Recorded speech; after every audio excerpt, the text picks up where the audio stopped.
हाँ जी, तो कैसे हैं आप सब।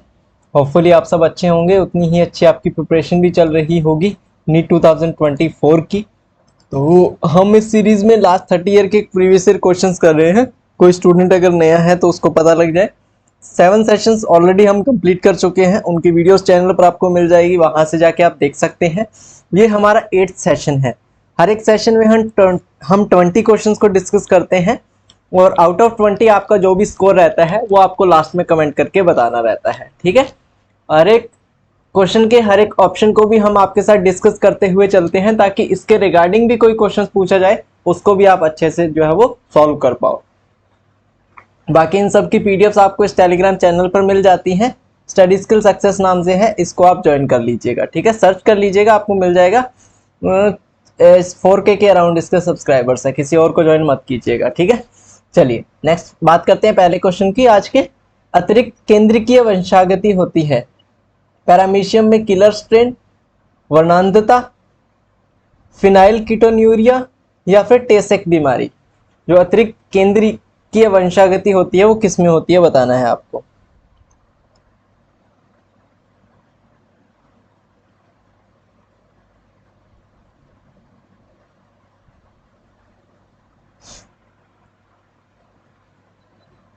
ठीक है, बताइएगा।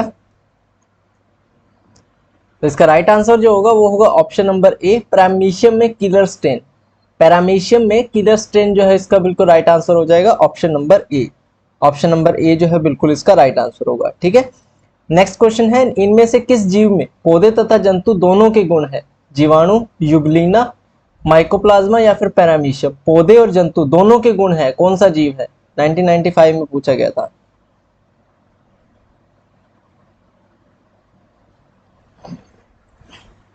और ये भी बताइएगा कि इसमें पौधे का कौन सा गुण है और जंतु का कौन सा गुण है।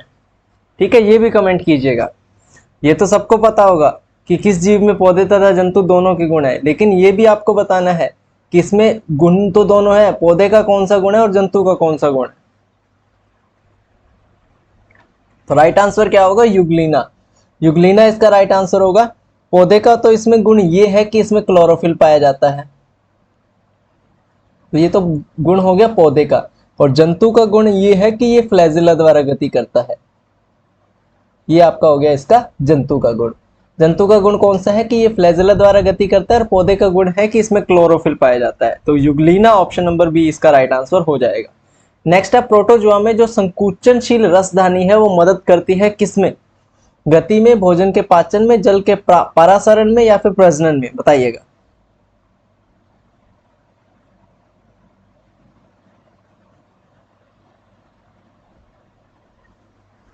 देखो, प्रोटोजोआ में जो संकुचनशील रसधानी होती है ना, इसका जो मेन कार्य होता है वो होता है उत्सर्जी जो पदार्थ है उसका और CO2 का निष्कासन करना। ठीक है, पहला उत्कर्षी पदार्थ और दूसरा जो CO2 है, इन सब का क्या करना, इन सब का निष्कासन करना इसका मेन काम होता है। और इसका पूछा गया है कि ये किस में मदद करता है, तो ये जल के परासरण में मदद करता है। ऑप्शन नंबर सी इसका बिल्कुल राइट आंसर हो जाएगा। नेक्स्ट क्वेश्चन है आपका, दीर्घ तथा सूक्ष्म केंद्रक किसका मुख्य लक्षण है। पैरामीशियम तथा वर्टिलिसिला, अपेलिना तथा निक्टोथाइरस, हाइड्रा तथा बैलेंटिडियम या फिर वर्टिसिला तथा निक्टोथाइरस। ए, बी, सी या फिर डी।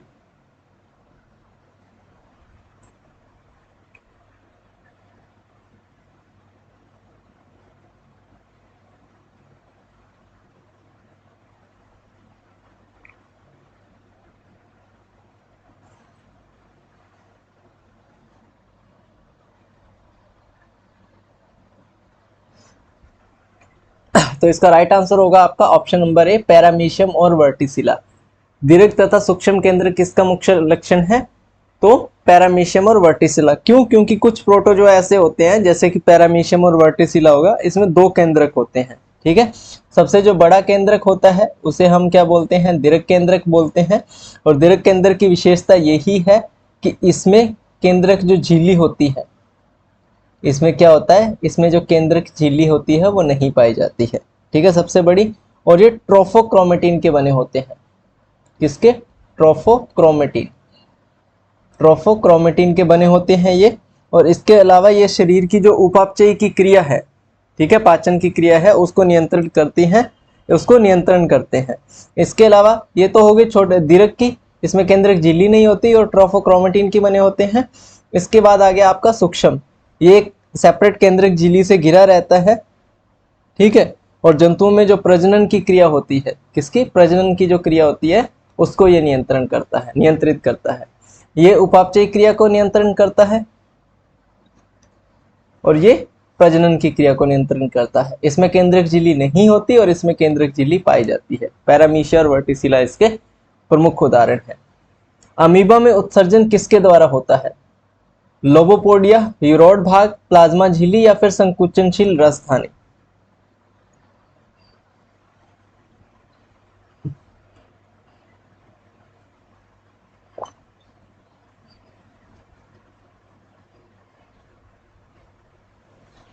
तो राइट आंसर क्या होगा? ऑप्शन नंबर डी, संकुचनशील रसधानी। अमीबा में जो उत्सर्जन होता है वो संकुचनशील रसधानी द्वारा होता है, ठीक है। नेक्स्ट, प्रोटिस्टन जीनोम में होता है झिल्लीयुक्त न्यूक्लियोप्रोटीन जो जीव द्रव्य में बिखरा रहता है, मुक्त न्यूक्लिक अम्ल, न्यूक्लियोप्रोटीन युक्त जीन जो संघनित होकर ढीला पिंड बनाता है, या फिर न्यूक्लियोप्रोटीन जो कोशिका के पदार्थ के सीधे संपर्क में हो।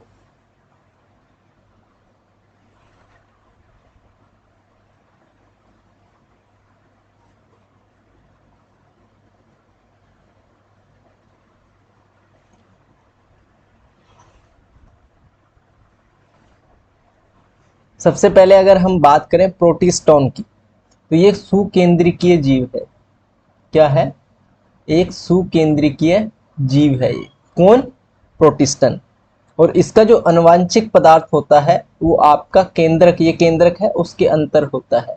उसके अंदर इसके क्या होता है? इसका अनुवांशिक पदार्थ होता है, केंद्रक के अंदर पाया जाता है इसका अनुवांशिक पदार्थ, जो कि क्या होता है? न्यूक्लियर इनवेल्प से घिरा रहता है।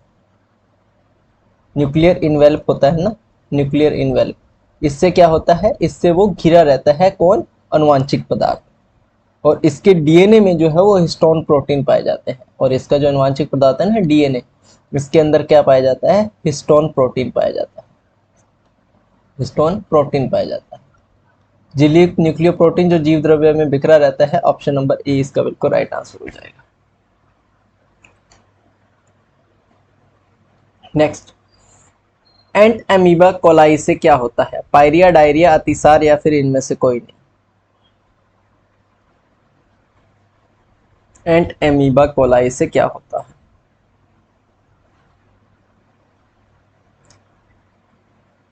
तो ऑप्शन होगा ऑप्शन नंबर डी, इनमें से कोई नहीं। लेकिन इसका ऑप्शन होगा क्या, वो आप कमेंट सेक्शन में कमेंट करके बताएंगे एंट अमीबा कोलाई से क्या होता है। अगर नहीं होता तो एंट अमीबा कोलाई है क्या, ठीक है।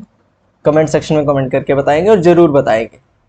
नेक्स्ट, सबसे पहले वीडियो को लाइक कर दो यार, ठीक है। नेक्स्ट क्वेश्चन पर जाने से पहले वीडियो को लाइक करो, एक एक कमेंट करो, ताकि हमें पता लगे कि आप सब एक्टिव हो। और वीडियो को शेयर करो अपने दोस्तों के साथ, जल्दी करो, ठीक है।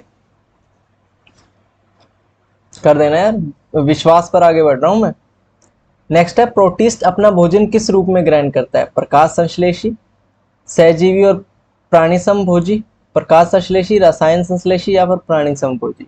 एक साथ या फिर अलग अलग?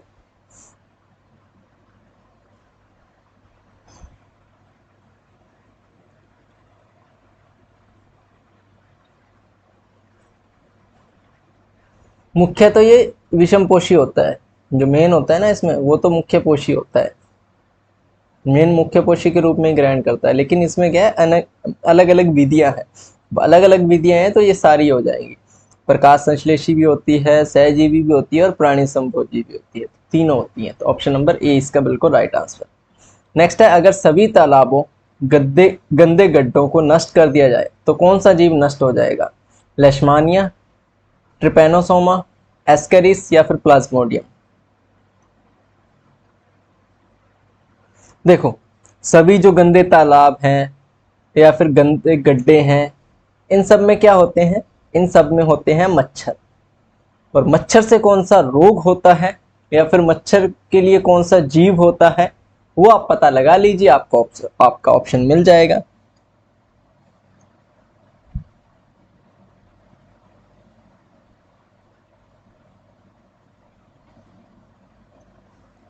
आंसर क्या होगा? Option number D, Plasmodium. क्यों? क्योंकि प्लाज्मोडियम का जो संक्रमण होता है, प्लाज्मोडियम का जो संक्रमण होता है वो होता है आपका मादा एनीफिलेज मच्छर द्वारा,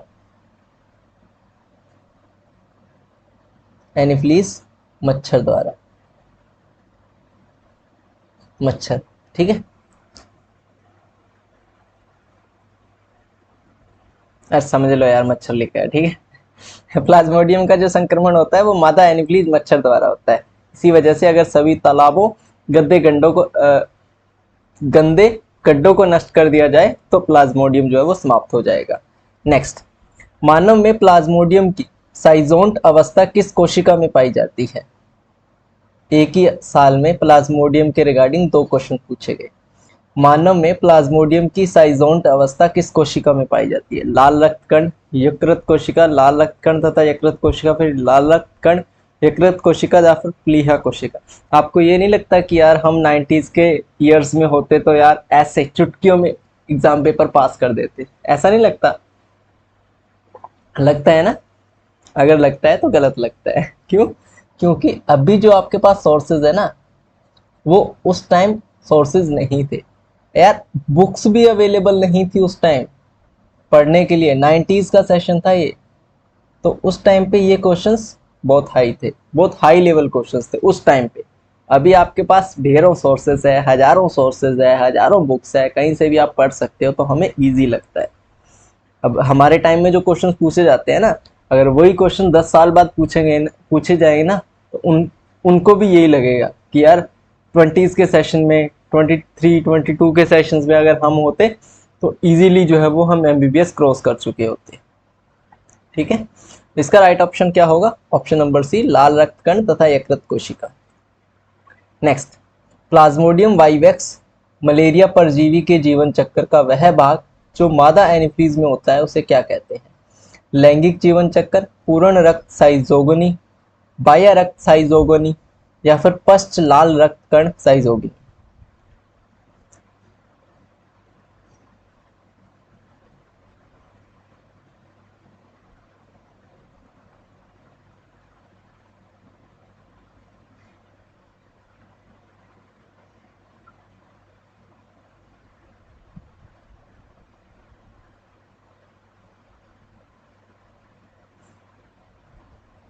दो, जो प्लाज्मोडियम वाइवेक्स होता है ना, उसका जो लैंगिक जीवन चक्र है वो मादा एनीफिलीज मच्छर में होता है। तो यही पूछा गया है कि मादा एनीफिलीज में होता है जो वह भाग, उसे क्या बोलेंगे? तो लैंगिक जीवन चक्र बोलेंगे। अगर हमें अलैंगिक जीवन चक्र की बात करें तो वो आपका मानव में होता है। ठीक है, ये आपका किस में होता है? ये मानव में होता है, ह्यूमन में होता है। नेक्स्ट, अमीबा में तथा पैरामीशिया में जल संतुलन किसके द्वारा होता है? उत्पाद द्वारा, केंद्रक द्वारा, संकुचनशील रसधानी द्वारा, या फिर सामान्य सतह द्वारा।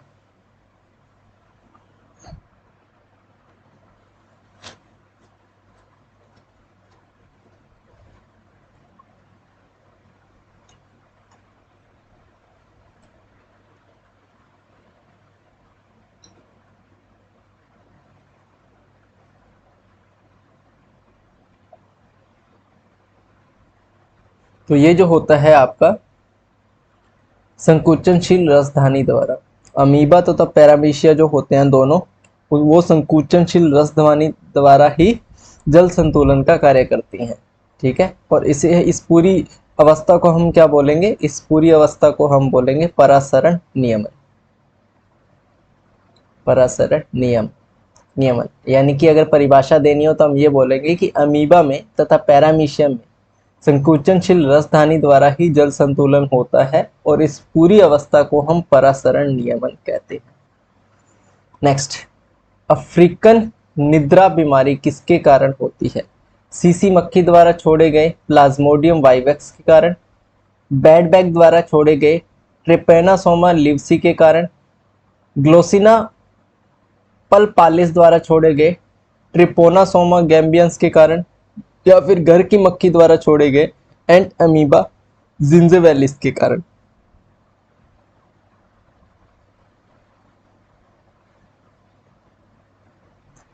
ये जो है ना अफ्रीकन निद्रा बीमारी, इसको हम बोलते हैं ट्रिपैनोसोमियासिस। इसको क्या बोलते हैं? ट्रिपैनोसोमियासिस बोलते हैं अफ्रीकन स्लीपिंग सिकनेस को। जो वेस्ट और जो सेंट्रल अफ्रीका है, इन देशों में इसको यहाँ पर ये पाया जाता है।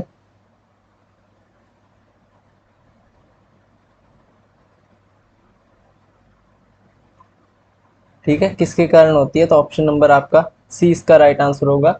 ग्लोसिना पल्पोसिस द्वारा छोड़े गए ट्रिप्नोसोमा गैम्बियस के कारण। ये सीसी मक्खी द्वारा होती नहीं है, लेकिन सीसी मक्खी द्वारा स्थानांतरित होती है, ट्रांसफर होती है।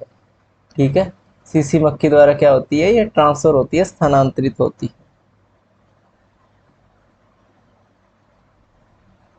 ये जो है मानव के जो सेरिब्रोस्पाइनल फ्लूइड होती है, सेरिब्रोस्पाइनल फ्लूइड जो होती है उसमें पहुंच जाती है और उसी से जो ये जो बीमारी है वो प्रकट करती है। नेक्स्ट आपका क्वेश्चन है, किसने मानव के लाल रक्त कण में प्लाज्मोडियम को खोजा था?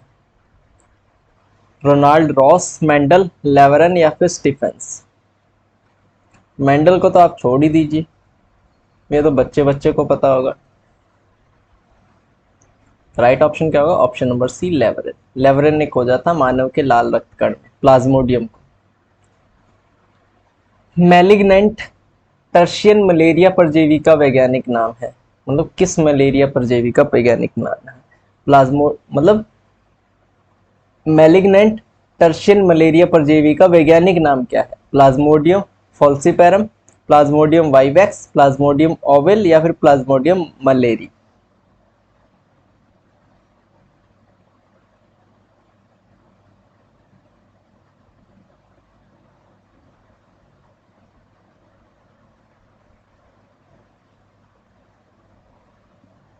सबसे पहले आता है प्लाज्मोडियम वाइवेक्स। तो जो प्लाज्मोडियम वाइवेक्स है वो किसका वैज्ञानिक नाम है? तो ये तो है आपका बेनाइंट। किसका? जो बेनाइंट रशियन है। एक तो नाम इतने हैवी हैवी है ना, बेनाइंट रशियन मलेरिया जो होता है उसका वैज्ञानिक नाम क्या है? उसका नाम है प्लाज्मोडियम वाइवेक्स। ठीक है, अब आता है आपका प्लाज्मोडियम फॉल्सीपेरम। ये है मैलिगेंट टर्शियन मलेरिया का वैज्ञानिक नाम, यानी कि आपका right option option number A. उसके बाद आता है आपका प्लाज्मोडियम मलेरी। तो ये आपका क्वार्टन जो मलेरिया है उसका वैज्ञानिक नाम है, क्वार्टन मलेरिया है उसका वैज्ञानिक नाम है प्लाज्मोडियम मलेरी। अब आपका लास्ट वो होता है प्लाज्मोडियम ओवेल। तो ये आपका वैज्ञानिक नाम है माइल्ड टर्शियन मलेरिया का, mild tertian. Mild tertian malaria का वैज्ञानिक नाम है प्लाज्मोडियम ओवेल। प्लाज्मोडियम मलेरी किसका है? क्वार्टन मलेरिया का वैज्ञानिक नाम। और बेनाइंटर रशियन मलेरिया का वैज्ञानिक नाम है प्लाज्मोडियम वाइवेक्स। और हमसे पूछा गया है मैलिग्नेंट टर्शियन मलेरिया का वैज्ञानिक नाम, तो यह है प्लाज्मोडियम फॉल्सीपेरम। नेक्स्ट, पैरामीशिया में आनुवांशिक सूचनाएं किसमें होती है? बताया था आपको, पैरामीशिया में दो केंद्रक होते हैं, एक तो होता है दीर्घ केंद्रक और एक होता है सूक्ष्म केंद्रक। ठीक है, सूक्ष्म दीर्घ केंद्रक में केंद्रक जो झिल्ली है वो नहीं पाई जाती, इसमें झिल्ली पाई जाती है। इसमें जो है वो आनुवांशिक सूचनाएं क्या होती है? एक केंद्रक के अंदर रहती है, किससे घिरी हुई, वो भी आपको बताया था। और सूक्ष्म में क्या है? इसमें प्रजनन की क्रिया होती है। ठीक है, तो यहाँ पर ऑप्शन क्या हो जाएगा आपका? ऑप्शन नंबर ए, सूक्ष्म केंद्रक आनुवांशिक सूचनाएं किस में होती है?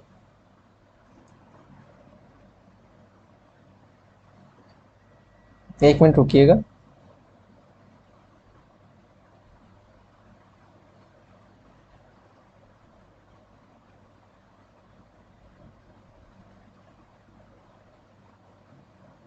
हाँ सही है, प्रजनन में भाग लेता है तो आनुवांशिक सूचना इसी में होगी। ठीक है, प्रजनन में भाग लेता है, तो ऑप्शन नंबर ए इसका बिल्कुल राइट आंसर हो जाएगा। ये छोटे आकार का होता है, इसमें गुणसूत्र के दो सेट होते हैं और इसी में जो है वो आनुवांशिक जो पदार्थ है वो संचित रहता है, यानी कि इसमें ही जो है वो स्टोर रहता है, क्योंकि ये क्या करता है? ये प्रजनन में भाग लेता है। ठीक है, उसके अलावा मैक्रोन्यूक्लियस होता है, वो बड़े आकार का होता है यानी कि दीर्घ।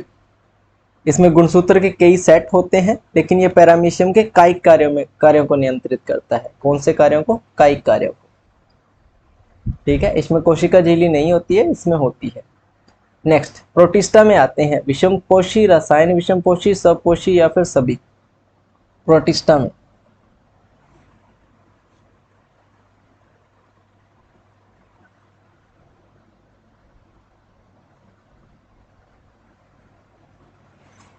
कौन आते हैं? तो ऑप्शन नंबर डी, विषमपोषी भी आते हैं, रसायन विषमपोषी भी आते हैं और सबपोषी भी आते हैं। ए बी सी तीनों आंसर राइट हो जाएंगे।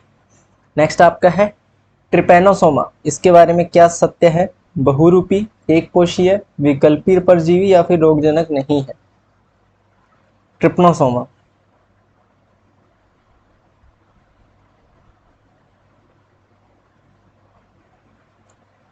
तो ये जो है वो बहुरूपी होता है। ठीक है, अपने जीवन चक्र में कई रूप बदलता है तो बहुरूपी बोलते हैं इसे। सेकंड लास्ट क्वेश्चन है, अमीबियसिस यानी कि अमातिसार को रोका जा सकता है संतुलित आहार खाकर, अधिक भोजन खाकर, उबला हुआ पानी पीकर या फिर मच्छरदानी का प्रयोग करके। ये होता किससे है? सबसे पहले तो ये याद रखिएगा, ये एंट अमीबा हिस्टोलिटिका के द्वारा होता है। किसके द्वारा? एंट अमीबा हिस्टोलिटिका, इसके द्वारा होता है। ये एंट अमीबा हिस्टोलिटिका के द्वारा होता है। मनुष्य की बड़ी आंत के ऊपरी भाग में रहता है। जो सबसे बड़ी आंत होती है ना मनुष्य की, उसके सबसे ऊपरी भाग में रहता है। ये होता जो है वो जल और भोजन और जल के कारण होता है। किसके कारण होता है? भोजन और जल के कारण होता है। ठीक है, एंट अमीबा हिस्टोलिका के कारण और भोजन और जल के कारण होता है।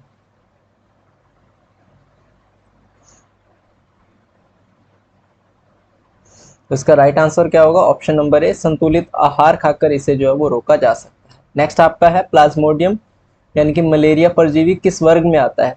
सार्कोडिना, सिलियाटा, स्पोरोजोआ या फिर डायनोफाइसी। बताइएगा किस वर्ग में आता है, ये आपको बताना है।